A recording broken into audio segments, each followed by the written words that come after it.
Hi అండి, ఇందులో నేను వచ్చేసి ఎగ్ కర్రీ ఎలా చేసుకోవాలని చూపిస్తాను. ఫస్ట్ ఆయిల్ వేసుకొని ముందు ఉడకపెట్టుకున్న ఎగ్స్ అయితే వేసుకోవాలండి. చిటికెడంత పసుపు వేసి మంచిగా అయితే ఫ్రై అవ్వాలి. ఇదిగోండి, పసుపు వేసినాక కొద్దిగా అయితే ఫ్రై అవ్వాలి. ఫ్రై అయిన వెంటనే సైడ్కి అయితే పెట్టేసి ఆనియన్ కరివేపాకు వేసుకొని ఫ్రై చేసుకోవాలి. అలాగే అల్లం వెల్లుల్లి పేస్ట్ వేసి పచ్చివాసన వచ్చే వరకు ఫ్రై చేసి టమాటాలు యాడ్ చేసి టమాటాలు కూడా మంచిగా మగ్గిపోయినాక అలాగే 1 స్పూన్ సాల్ట్ 1 స్పూన్ కారం అయితే యాడ్ చేసుకున్నాం. మీ రుచికి తగ్గట్టు యాడ్ చేయండి. ధనియాల పొడి వేసుకొని మొత్తం మిక్స్ అయ్యేటట్టు కలుపుకొని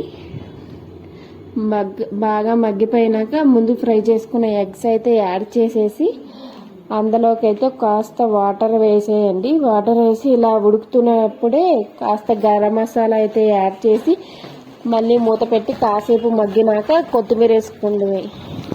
కంప్లీట్